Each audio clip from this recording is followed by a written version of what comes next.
when they are of when they are of different spin, they will together remain together. The exchange part, when they are of same spin, they will be away. Okay. So essentially, overall case. So this is the correlation part. Will have a positive part and negative part. For the exchange part, we have all the negatives. So essentially, if you add it up, it should say something like this. So essentially, the exchange only exchange hole looks like a kind of a symmetric part, but if you add it up, so it is kind of it's not the non-symmetric. Okay. Okay. So how now we need to, so this is the construct or the kind of a model we use to find out the exchange correlation functional form. Okay. So as I mentioned, so you need to use some kind of the exchange correlation hole. Okay.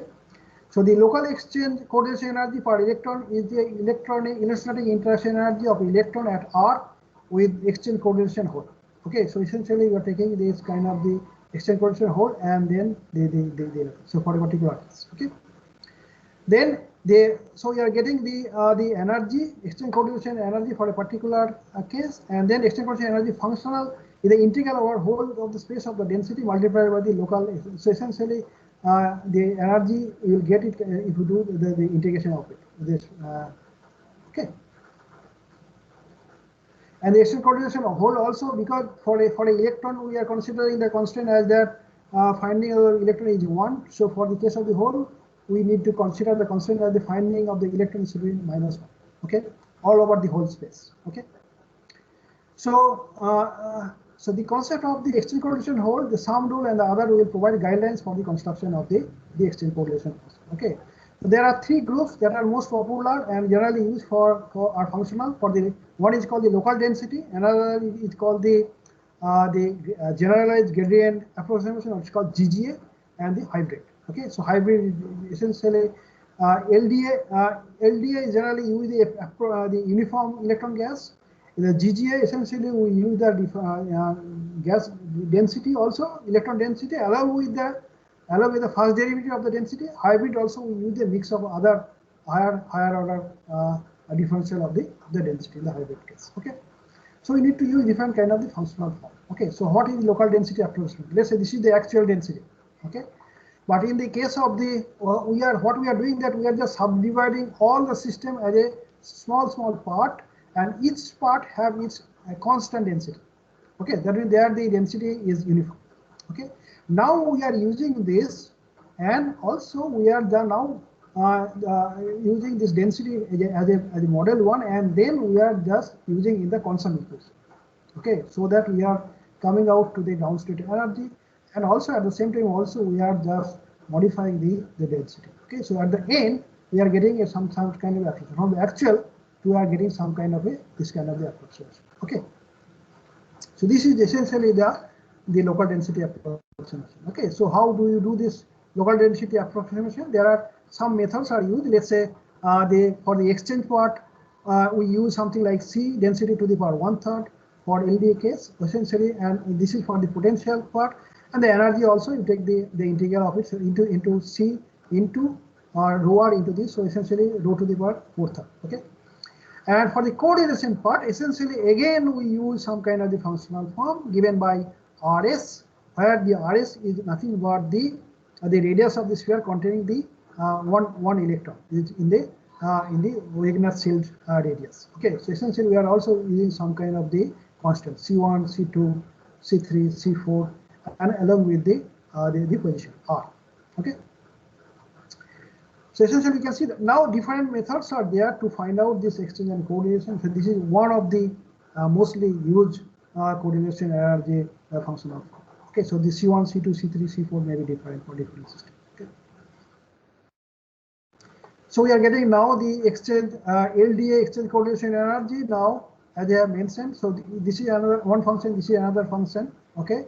So essentially we are using, for the case of the LDA, we are using the homogeneous electron gas. Okay, so all of them as a function of this functional form of this density.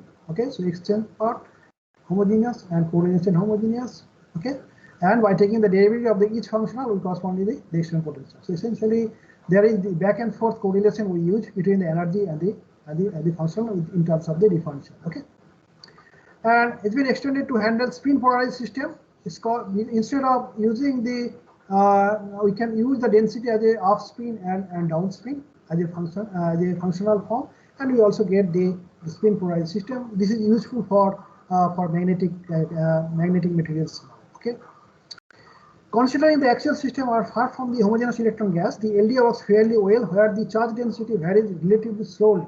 Okay, such as the covalent system and the simple metals. Okay, but this generally don't it generally don't give much accurate result when you are considering semiconductor, or if you are considering some of the correlated system. Let's say if you have, let's say, the oxides of transition metal, or if you have the kind of a what to say, rare earth metals. Okay, this is particular. So why LDA is giving good result for the case of the metals or the covalent system, or the insulator system, due to the cancellation of the error, where LDA typically overestimate exchange, at the same time also it's underestimate. So overestimation of the exchange and underestimation of the correlation, they generally cancel out. Okay. So what are the drawback of the LDA function? There are certain certain drawbacks. Okay, related to the exact value. Let's say it's overbind, that means underestimate the lattice parameter, and thus overestimate the cohesive energy and bulk modulus of the solid. It calculates the absorption energy too high and the diffusion barrier too low, and it's underestimate the spin and orbital moment. So there are, you can see that there are, and also it calculates the it generally lower. It gives the lower band gap. Okay, that means you can see that means it may show that a semiconductor may be a metal without any band gap. So it cannot describe the transition metal or strongly correlated system, that means strong electron localization with narrow D and F band, such as transition metal oxide, and it predicts, for example, incorrectly that the ground state of iron is ferromagnetic and chromium antiferromagnetic, are both they are then non-magnetic. So it also don't show that exact magnetic property. At the same time, also it don't show the exact the how to say the band gap. Okay. And these do not work well for materials that involve weak hydrogen bond or van der Waals attraction, mainly in terms of the molecules. So there are different way out to this, to circumvent all this. Okay, so you need to use better method, or you need to use better basis state, or you need to use some better functional, or you may need also some of the drastic change in the Hamiltonian. Okay, so there are different methods are there. If you change the Hamiltonian, there is method is called the DFT plus U method, or LDA plus U method, or GJ plus U method. Okay, and sometimes what we do that you need to mix up with the how to say the functional in terms of the active force and the density function. You need to use some kind of the hybrid function. Okay. So coming back to the generalized gradient approximation, essentially in the LDA case we are using a fixed for a particular position we are using a fixed density. Okay, for GGA we are using a particular position also a fixed spot and also the slope of it. That means the differential of it. Essentially we are giving the actual, we are very close to the actual density. Okay, so I'm not going to the very details of this mathematical expression. Essentially you can see that this is your curve is your exact electron density curve. If you use a LDA, that means you are cutting it off at the top. So at different position you will have different density you are assuming. But at a particular, within a small region also there is no change. But for GGA, within the particular region also there is a change. So instead of using a parallel line, as in this case, as in a schematic way, I can say that instead of you are approximating this whole curve as a straight line, just cutting to this. But in this case, you are approximating this part by this straight line. Okay, so you can see that we are very close to the actual system. So that's why GGA will give always the better result. Okay. So what are the now coming getting all this information? What is the way we to do it to do some DFT calculation? Essentially, we need to use some kind of a trial density. So this trial density essentially we use basis set, and from this basis set we just calculate the trial density using this, taking the square of it, and then also we give some functional form of the exchange and correlation. Okay. Then we evaluate the constant Hamiltonian. Okay. Then we solve it for each electron, or so that we get the different quantum orbital. Okay, so we are getting a new orbital now. Now instead, now this this density, first we have used the some of the trial wave function, or kind of the, let's say, atomic wave function, or maybe some basis set. But now instead of using those basis set, now we are using whatever the new quantum orbital we are getting. So we are now calculating a new density. Now we use the new density in the, and again this equation, so that again we are getting a new. So this way we continue now. So again we are getting a new wave function. This way also a quantum wave function. Okay. Now after certain time we will see that there is not much change in the density, or there are not much change in the individual electronic energy. So then we say that it's a kind of a converter. So, and this is for a particular set of the nuclear position. So we can say that this part is called the electronic what to say, the electronic minimization part. Okay.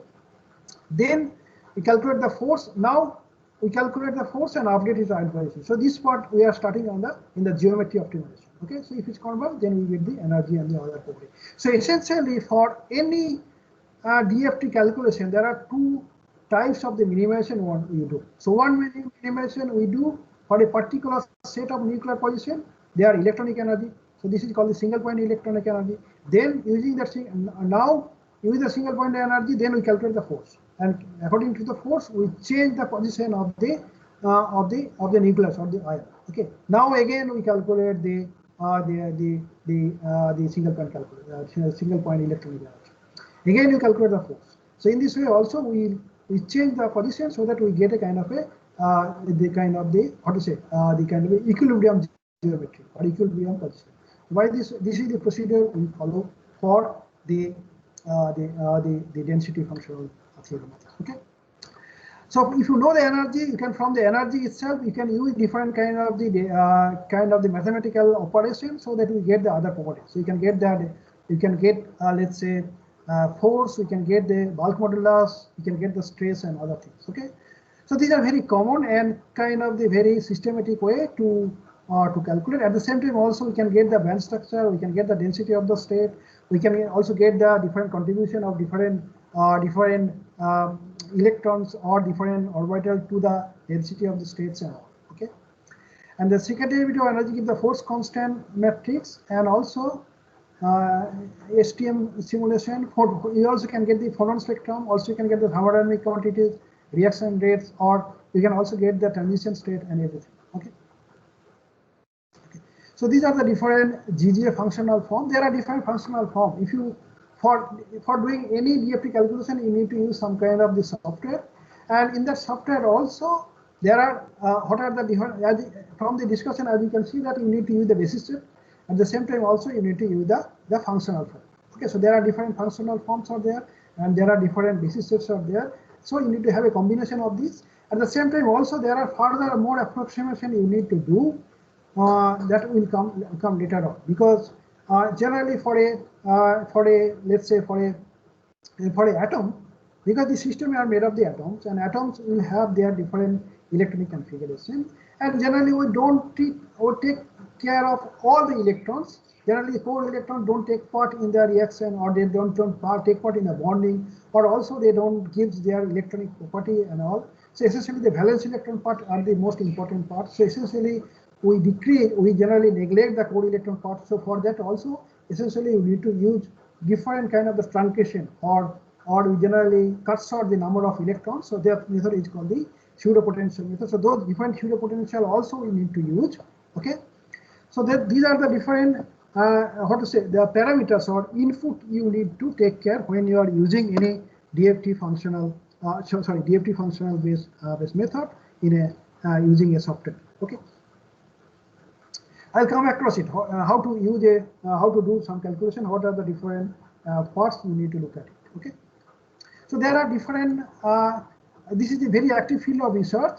You see that every now and then you will come across a new basis set, or you may come across a new density function, new exchange correlation function and all. And also there will be say that people will just mix up with this, they use GGA.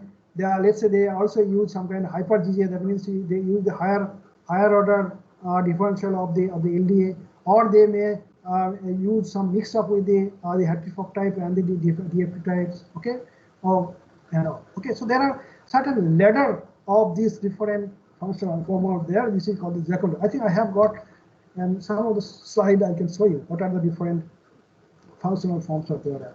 Okay, and how to start your calculation. Okay. So essentially, I not deal much on this. Let's say. So what are the trends? I'll not come across it. There are certain limitations. Okay. So limitation are there for the strongly correlated case. Again, they not treat with this. So essentially, for that also you need to use different kind of the higher order method. One is called the density function theory plus U method. Okay, this is called the Hubbard U. Okay. I'll not go into very details of it. Okay. There are also other methods like called the many-body perturbation methods, where you use the kind of what do you say, the quasi-particle based method, where you use the green functional form and along with some kind of self-interaction energy, so that there you can use the strongly correlated case. At the same time, also those methods also can be used for let's say excited case, or maybe used for let's say time-dependent case and all. For that, you need to use the perturbation method. Generally, density function theory at a static form, you should always remember that it is doing the calculation at the kind of a at 0 degree Kelvin, okay, without that is as a kind of a stationary state. It is static. Okay. Now, in order to do time-dependent calculation, or in order to do excited case, in that case, you need to use some kind of the higher order method, like let's say the GW method, green functional based method, or it can be perturbation method like random phase approximation method. Okay. So these are the limitations I have mentioned earlier, and also there are different forms are there. Okay, what are the practical considerations as I am mentioning? So you need to consider that what are the pseudo potential you are using, what are the and in order to parse out it, what are kind of the boundary periodic boundary condition you need to use. Okay, not only that, in order to make it further short, one, you generally do the calculation in a kind of a reciprocal space. It's called the first Boolean zone or irreducible Boolean zone, and you use the Bloch theorem. So these are all very common knowledge on the solid state physics and all. Okay, so those we take into consideration, because what you need to remember is that the electrons behavior are easy to describe in a kind of a reciprocal space. So essentially, that's why we do the calculation in the reciprocal space. At the same time, also the whatever the first approximation we are using on the quantum wave function, we are using as a kind of the plane wave, kind of at the same time also the plane wave also it should be kind of the regular, or it should be repeated in terms of the in their reciprocal space. So now, but the actual property we are seeing it in the kind of the not in the reciprocal space, but in the actual lattice dimension. So essentially, you need to come back from the reciprocal space to the wave function you are getting in the reciprocal space. But in order to get the property, you need to use some kind of the Fourier transformation, first Fourier transformation to get this property. Okay. So essentially, there are, and also same time you need to use all this matrix manipulation, integration, and all. So there are in any DFT program itself, you will see that there are it is also there are it called upon the library for linear algebra type of calculation or first Fourier transformation and all. Okay, so these are automatically inbuilt within the program itself. Okay, but it does the calculation in a reciprocal space, so that it is easy to deal with basically in the, because the electron property are easy to describe in the reciprocal space. Okay, and also generally we, as I mentioned, that we generally use pseudo potential. That means we only take care for the valence electron part, and also for how much in the valence electron part, how much then the cutoff energy you need to for that also you need to use the cutoff energy. Okay, and in the irreducible Boolean zone also we use some of the k points, and each k point we do the calculation. Okay, and at the same time also if you see that the energy is not continuous. And so for that, and in order to, there is certain kind of the delta type of function, there is a certain jump in the energy. So that you need to use some kind of this mirroring function. This is what this mirroring function are different for semiconductor, insulator, and metals. Okay. These are the pseudopotential approach. What I mentioned that instead of using the core electron, we are just freezing it out, and we are just considering only the valence electron part. Okay. So essentially, this is the actual case. Let's say actual wave function, how it look like, and pseudopotential part. So there are in the co-relation part, the co-region, there will be some kind of a fluctuation. So, but as I mentioned that only the valence electron part is only gives the materials property or the bonding and all. So we consider only this part. Okay, so that's why we generally simplify this wave function. So as a kind of the pseudopotential. Okay, so this is the pseudopotential okay, so essentially you need to simplify it from their actual wave function, actual orbital to the pseudo orbital. Okay. So for that you need to the number of electrons you need to deal with will be very less. Okay. So there are various pseudopotential are there. One is called the non-conserving, ultra soft, projector augmented. It's called POW. So these are all very common nomenclature of the different pseudopotential you are using. Okay. It's called projected or augmented pseudopotential. So in this case, what essentially you take care the core part. We are considering the internal part as a kind of the sine wave, and then the core part we are considering as a projected on the radial grid, and then whatever the rest, so that to mimic the actual wave function in the valence region part, we use some kind of the compensation or the net. Okay, and there are different types of this PAW function, the pseudopotentials are there. Okay. So what are the approach used? I have told first that we are not considering all the electrons. We are considering only the valence electron using the pseudopotential. Why you need the pseudopotential? Because you need the pseudopotential to calculate the initial kinetic energy, and at the same time also to calculate the initial the Hamiltonian. Okay. At the same time, also, let's say we are not considering we consider a small part, a few number of electrons, okay, and we consider a kind of a supercell of it. Sometimes only we consider only unit cell, okay, but supercell sometimes you need to use when you need to calculate some, let's say some surface property, or you need to calculate some of the reaction on the surface and all, okay. Or you need to use some kind of the defect structure, and also you need to use a supercell. Okay, but how to do that? The whole supercell now you project it on the reciprocal that is coming.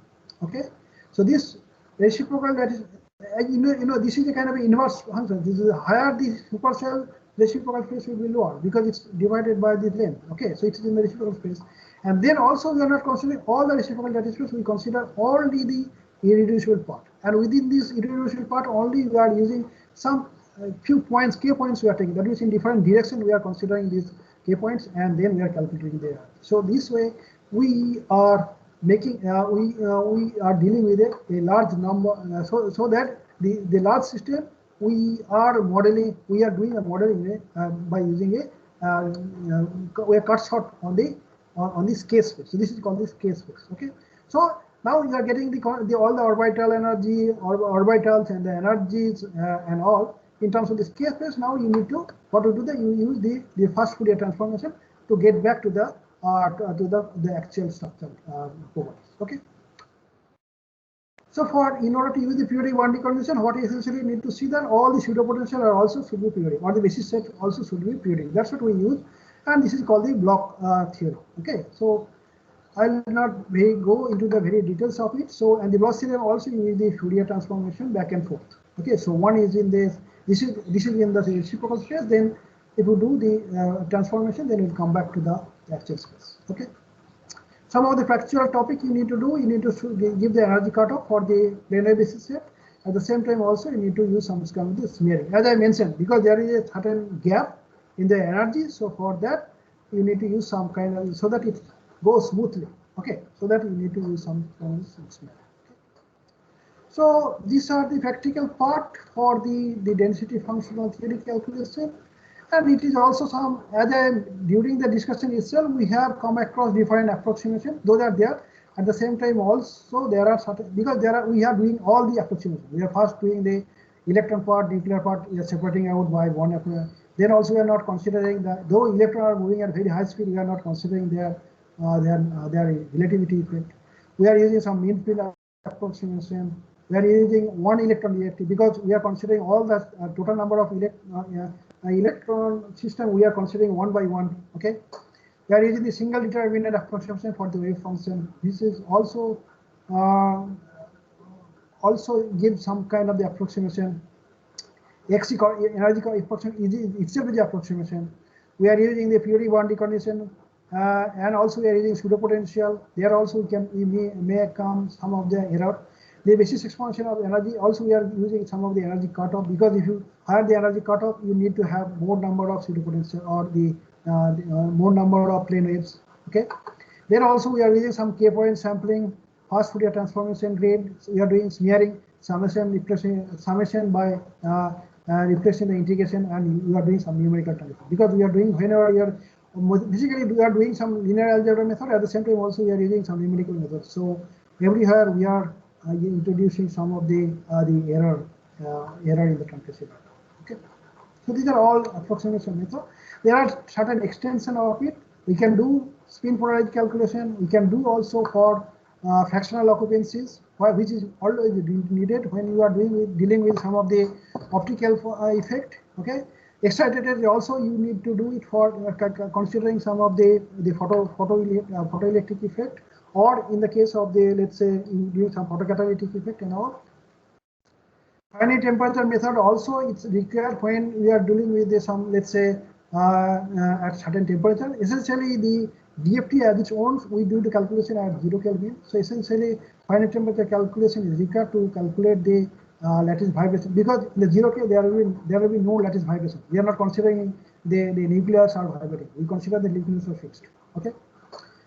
And then the DFT for the phonon spectra also we can use the lattice vibration frequency versus K vector. It can evaluate various properties at elevated temperature that the conventional density function cannot do. Okay, so these are all kind of the newest development of the density function theory. We can also do time independent case. Okay, now sometimes also we are refining it so that it's giving it more accurate.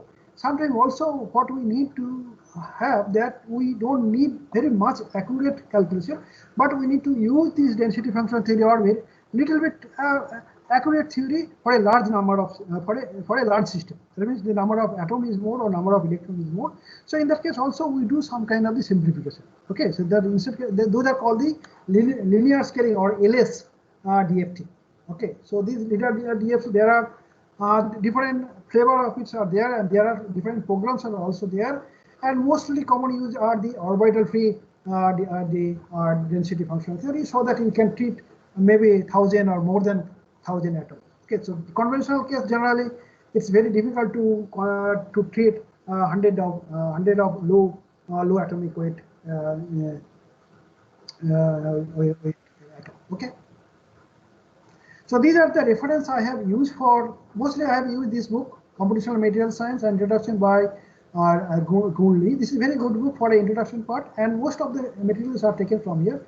Some portion, these are for some of the reference, you can use it for knowing in a better way of the different computational methods are there, or in a special way the density function theory. Okay, so this concludes the first part. Now second part I will quickly go to the how to say the application. Okay, let's go back to the, I don't know how it is. So if you have any question in between, we can have.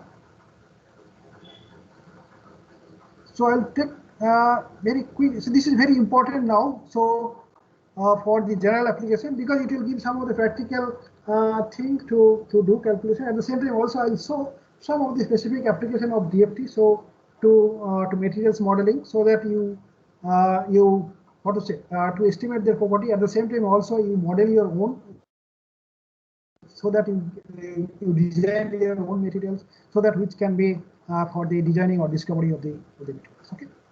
So general application, as we have mentioned there, what are the the things you need to have. So what DFT does, as I mentioned, that DFT essentially it calculates the electron density, and from the electron density you get all the other properties. Okay, but electron density will be different for different initial structure. Okay, and also we say that for a as we have mentioned in the what is the cycle of doing the constant calculation. First part we do the electronic energy calculation, and then the optimization, the geometry optimization. Okay.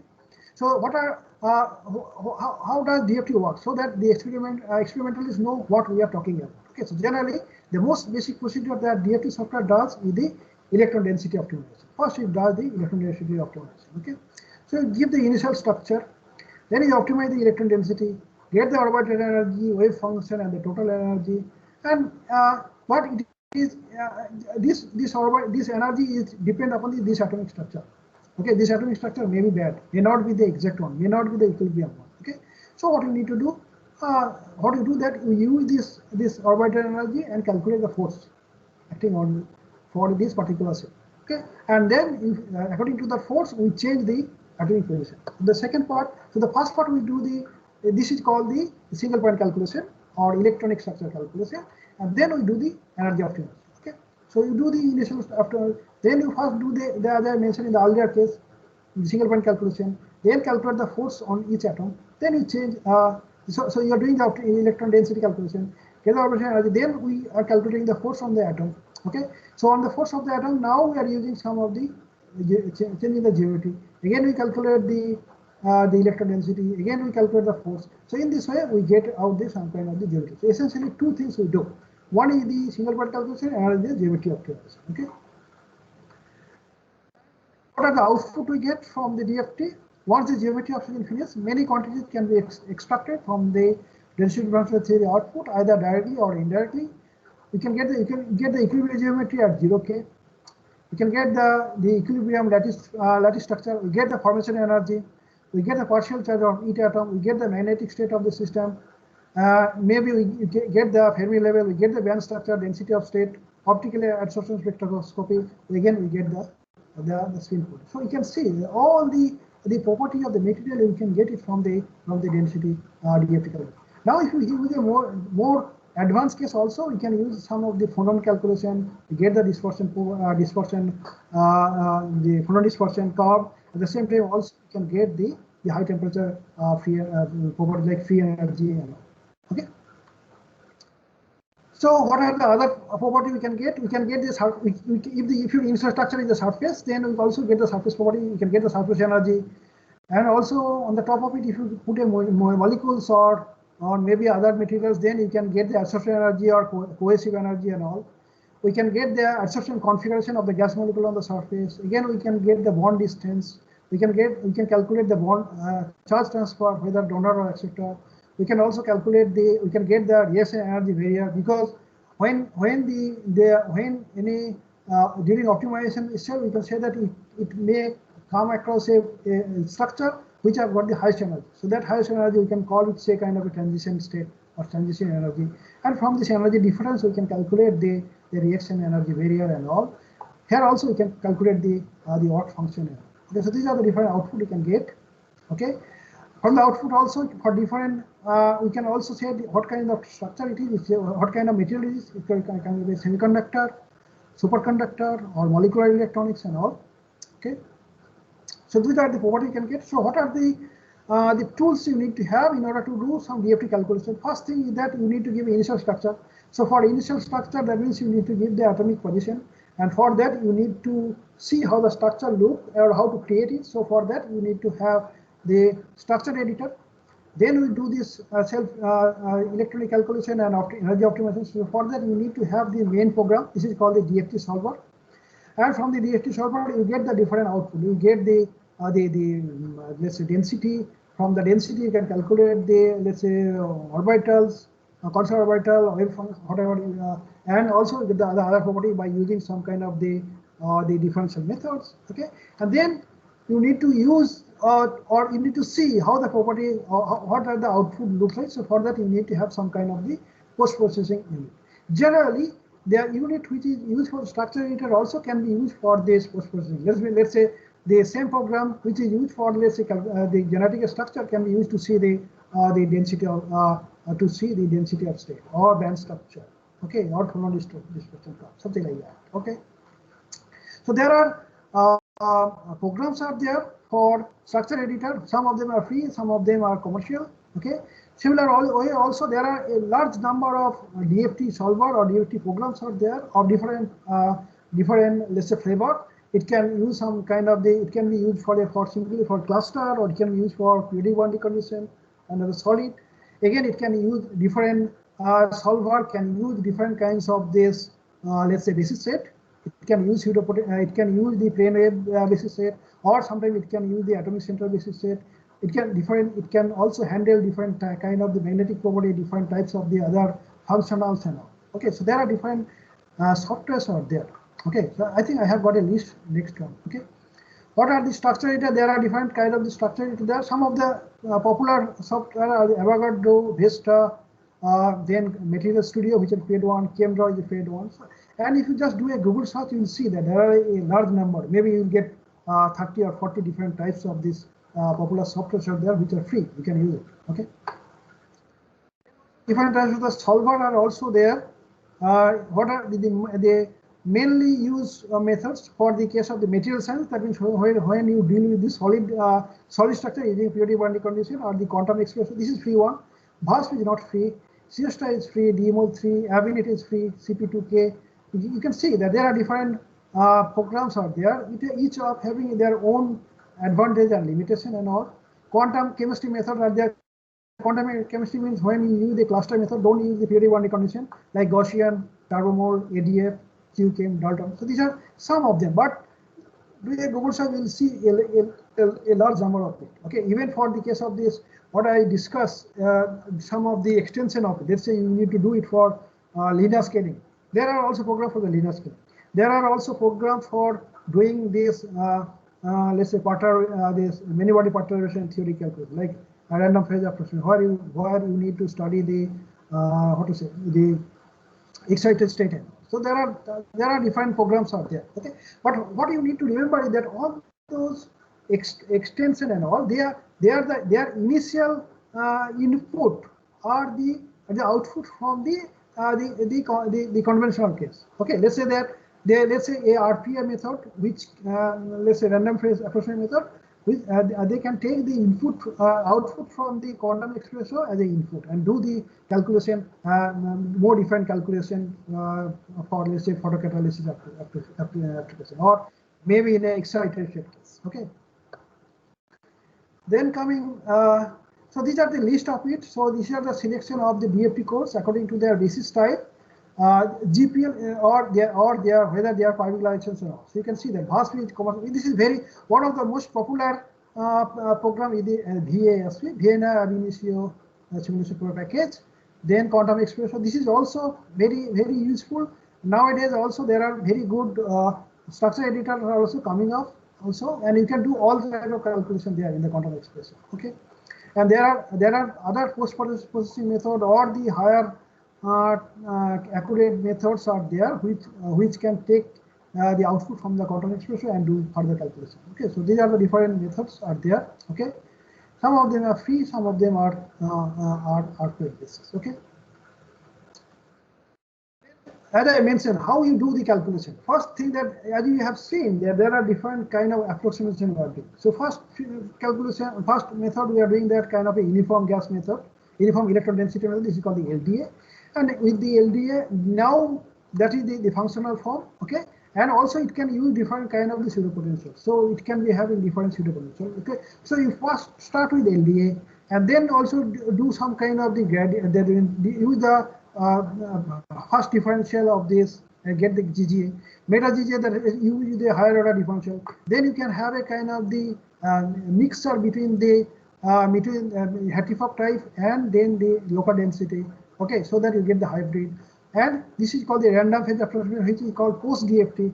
Okay, so there we can get all these excitation properties. Okay, so you come across a ladle. So this is called the Jacob ladles. Okay, from as you go up, you get more refinement on the property. At the same time, also it takes more time because we are dealing with we are using more functional, we are using also more number of the pseudo potential and all, okay, and also we are changing the Hamiltonian itself, okay, so that as you go up, you get better result, but at the same time also your cost of that means the time to get the results is also increasing, okay, and but at the same time also there are structure specific or the material specific methods are there, okay, so that which is better to you, okay. And also generally if you have very low, you need to look for a large number of systems, generally you go for the linear scaling method or like let's say orbital free methods and all, okay. And these are the different types of methods are there. I have given you the short form of it also here, okay. At the same time also, as I mentioned, that in order to take the length scale of it, so you need to use some kind of the hybrid method, okay. So basically in the range of, let's say, size in the range of 100 or 50, generally we use the quantum chemical method or DFT method, but at the same time also we generally and this is kind of a transferable case. That means at the same time also we need to look for some of the improvement on the density function and all, okay. Sometimes also you can use hybrid DFT and all. So that the range of these different methods it is been given. Okay, so let's say if you have to calculate the protein structure of the protein, generally you cannot go the very pure or transferable quantum chemical method. You need to go for some of these molecular dynamics method or core scaling method, or may at least go maybe go to linear scaling density functional theory method. Okay, so it's depend how the system size is and how much accuracy you need. So accordingly you need to use. Okay, sometimes also you may see that you may also use the combination of it. Okay, so that it's called the multifunctional based method. So for different system, it can be used for different system and all, and there can be different error is there, and there are certain set of pseudo potential, or there are certain set of functional forms are there which we can use it. Okay. So these are some of the actual case where the experiment and modeling are validated. Let's say this is the actual resistance imaging of the interfacial water with some molecular resistance. Let's say you can use the STM scanning tunneling microscopy and see how the electron distributions are. And similarly, also you can get from the calculation, you can get the highest occupied molecular orbital or lowest unoccupied molecular orbital, and you can see that they resemble whatever the actual case. Okay. This is another example for a STM based analysis where you can get the electron density. So this is the observed case, and this is from the theory. Let's say this is the highest orbital occupied molecular orbital. This is the lowest unoccupied molecular orbital.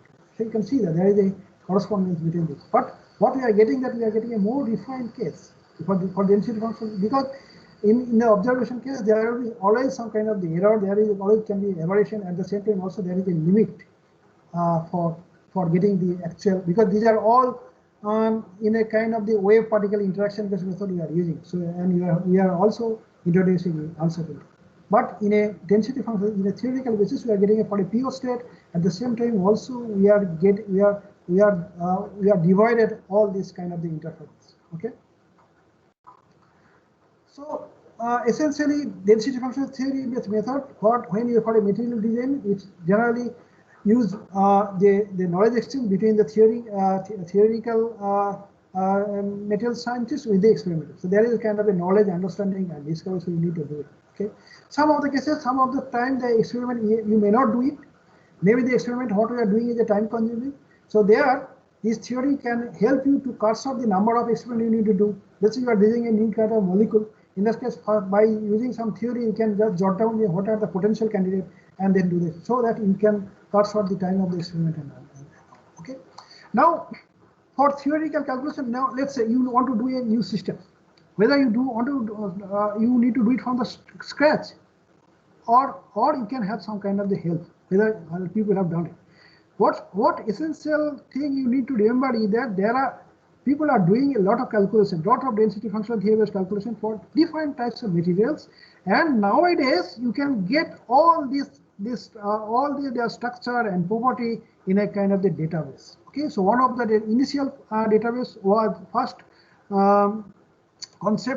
first considered was the material genome. So kind of as it's kind of a, let's say kind of the, let's say let's say DNA sequencing. Similar thing also we have got the material genome where you get the all the assembly of the FT-based calculation material of different materials. At the same time, also you can also get the experimental validation also. Okay, so there are different database out there. Okay, so that you can initially search on it. Okay, even you get all the DFT calculation, all the properties of that. Okay, so what are the, so this is the material genome initiative, so that you can get the different types of the what is it, the structure, properties, experimental validation, everything in the there in the from the calculation. Okay, so this is one of the material. This is the first initiative, but later on there are certain other material data resources are there. These are some of the name of it. So you can see that there are databases like, let's say, CalFat database, material repository, also the material I think material projects is also there. Okay, so these are also, most of them are free. You can search on it. Okay, you can also search according to their composition. You can search according to their properties and all. Okay, so let's say this material project. This is also very good starting point where you can see the different database of there. Okay, this is one of the material data. So one of the let's say the screenshot of that materials project.org. What essentially you can see that what are the number of database what you have in there. You have the inorganic compound, this much of inorganic compound, this much of band structure, different molecular structure. Okay, nanoporous material, elastic tensor, piezoelectric tensor, intercalation electrodes. These numbers are growing day by day. Okay, so you can search on it and you can see it before you do the calculation. Okay, and one other thing people are doing, that people are searching on this database, and from the database of the property, they are using some kind of the artificial intelligence to come across the new materials. So DFT also playing a big role in generation of the data, so that the materials, the machine learning algorithm or artificial intelligence can be used to come across a designing the better material or discovering the materials. Okay. So these are the methods. Again, there are tools are there so that you access the material data, and then you also do some kind of the machine learning and get your desired data and desired, let's say, property materials according to their desired property, something like that. Okay. So these are the tools for, these are the data sources are there. Tools for creating and analyzing data are there. Mostly you can see that there are different softwares are there, so that you can create, use it, and there are some kind of estimators out there. Okay.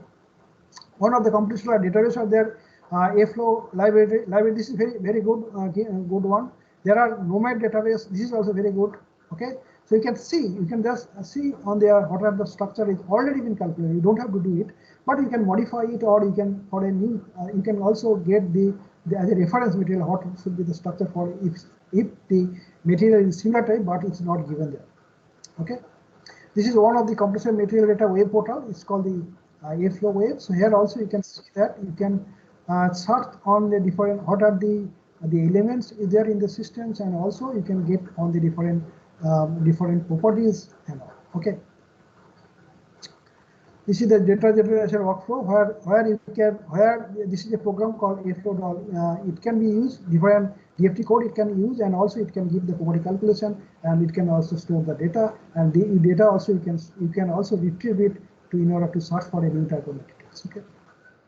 Those are the on the materials how to say the calculation. It has already been done. And some of the cases also you can do a different types of calculation. Some of the cutting edge type of calculation you also can do.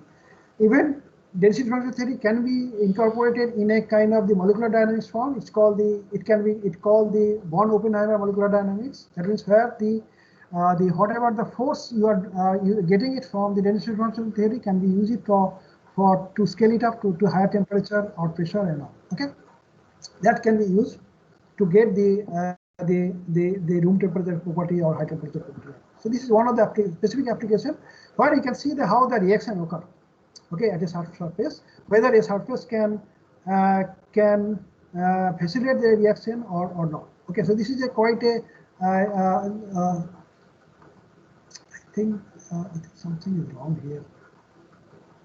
Okay, so this one is on the reaction of the glycine dipeptide in the ferrous sulfide. Okay, and this is the specific application for the case for the, let's say, kind of for a phase change material. Let's say if you do the ab initio molecular dynamics, then also you can say that if you just say this is a kind of a random case, then also later on you can see that whether it can become a change its phase so that it become regular and all. Okay, though it takes more time because the number of atoms are more, so you need to use some cluster to solve. Okay.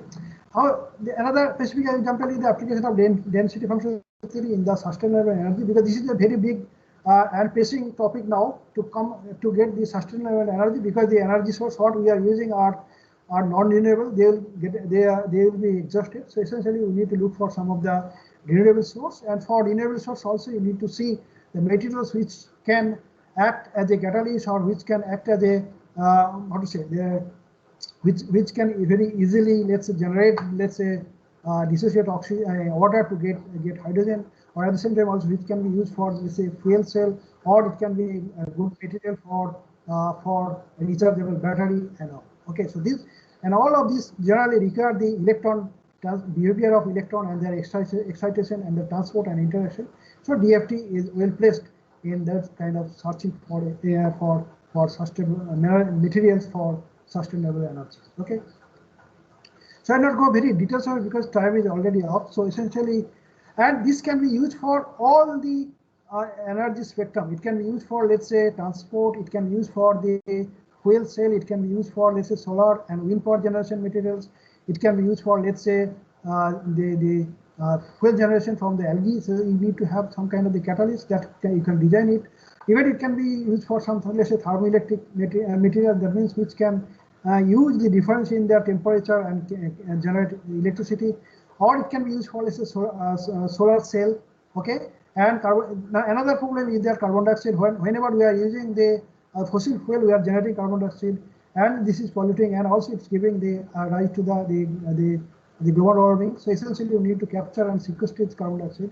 So there are also the DFT can play a big role for CO2 capture and designing material for carbon dioxide capture and sequestration. Okay, this is one of the example for DFT calculation for catalysis. Okay, so what essentially we can do that we can generate a surface, and also we can model the different types of the activated reaction product it can have, and also we can see how this activated reaction product will behave in presence of the surface and their absorption free energy. So that from that we can calculate, and then that means accordingly we can change the surface and see where we get the lowest energy barrier to calculate for the absorption or for the final reduction. Okay, final reaction. Okay.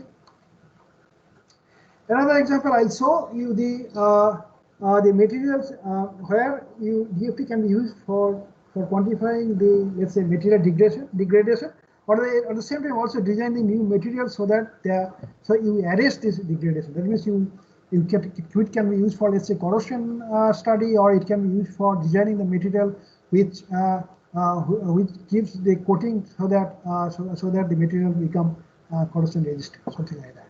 Okay. And here also we can generally 4-bit diagram are generated. 4-bit diagram is essentially the diagram in respect to pH and EH, showing the different stable species. Okay. Now in the thermodynamic case, generally you get the data by doing some kind of experimentation.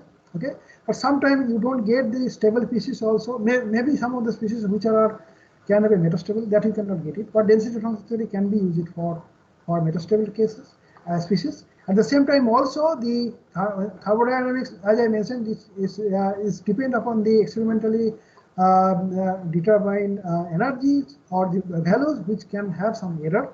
but density function theory can maybe it less prone to that error. So you can use the density function to refine to refine from the thermodynamic values, and also can get the refined 4-way diagram. So one of the example I saw, this is the case for nickel 4-way diagram. You can say this is for the DFT based DFT based, and this is for the experimental case.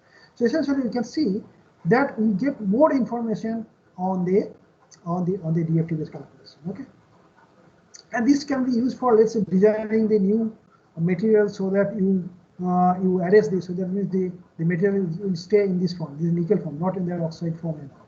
Okay. Another application now, as I mentioned, that DFT are generating the material property, material structure, and that can be used for machine learning.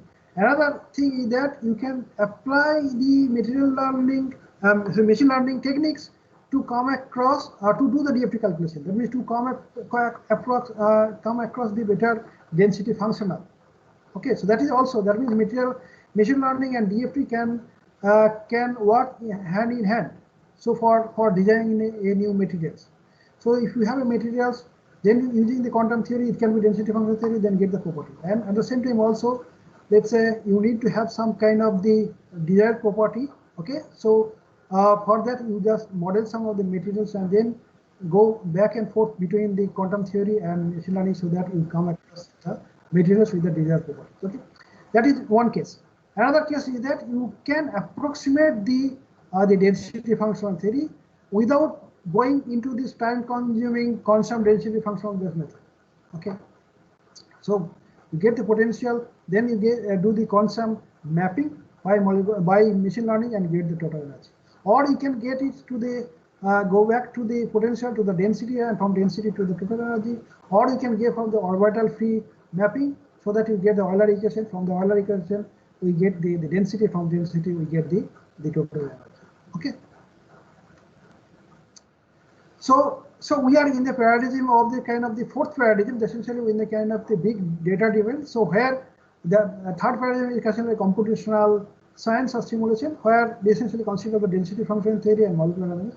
But fourth paradigm, now they are interrelated because this data driven science requires the data, and this data mostly comes from the density function theory. Okay, so knowing the density function theory, you are in well placed to the new generation of science and technology. Okay, so that much on the application side. So I can summary because I have given you the general introduction, and where I have said that DFT is a great physics success, driving more and more development in the chemistry and materials. It's a simple, crude way to approximate quantum mechanics in terms of the density, in terms of the electric density. There is an exact XE functional, but we don't know their exact form. But even for the Stokely correlated system, but there are methods to improve it. Okay, present various approximation to cater different materials, type, dense scale, temperature scale also. And machine learning is coming in a great way in finding density functional, and DFT in terms of providing structure and properties, the database to be used by artificial intelligence, it should be machine learning and big data for predicting and designing new materials for various applications. Okay, the application is various. I have given you very short, minuscule instances of this application.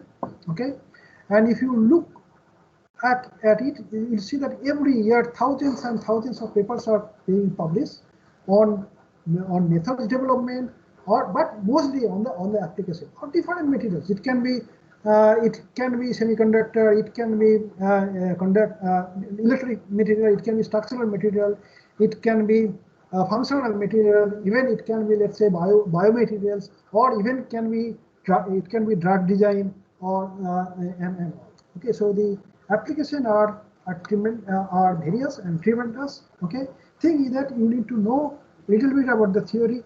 At the same time, also you need to know their approximation method and also how to do it. Okay, and where the gap are there. Okay, so I'll stop. Third, fourth. Should I deal with the third part or should I stop it? Should I also?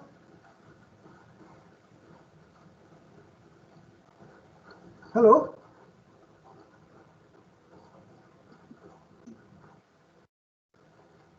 Do you have any question?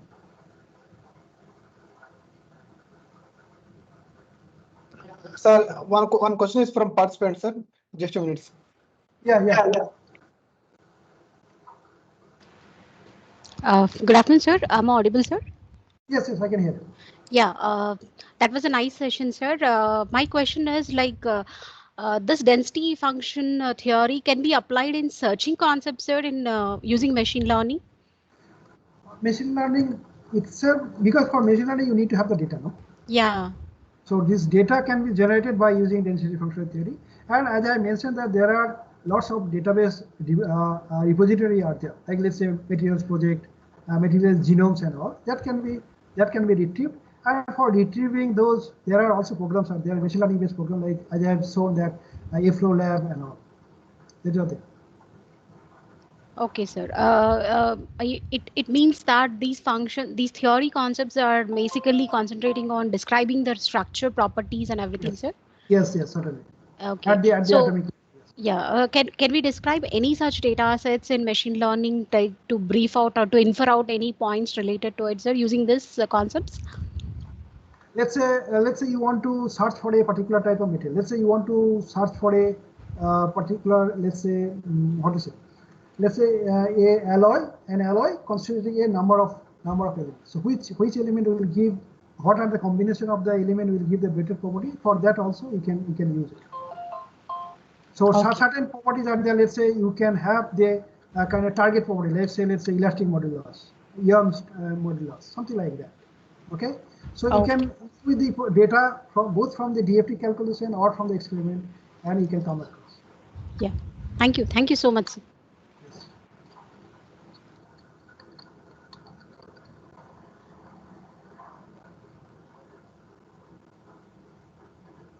Dear participants, any queries?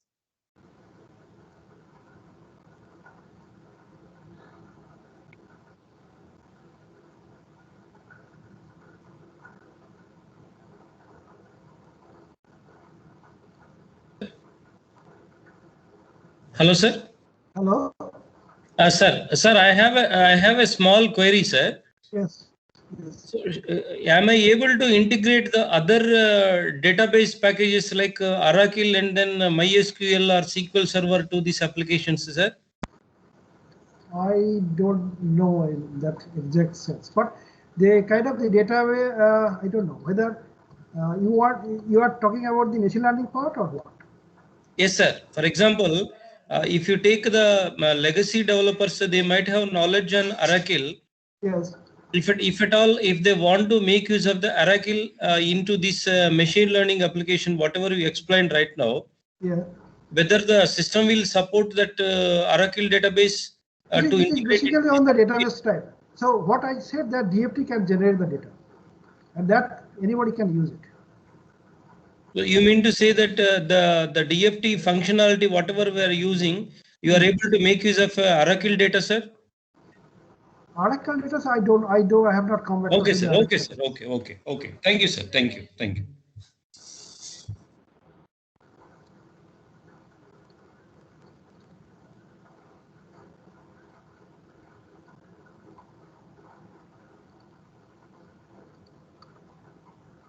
Dear participants, any queries?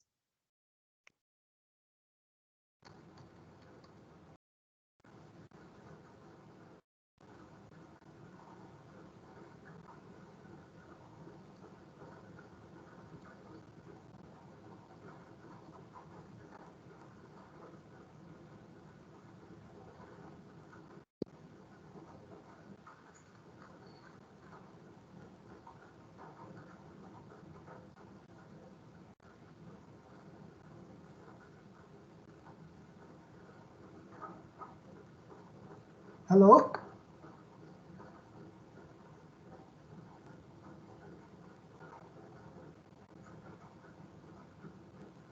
Dear participants, any queries still?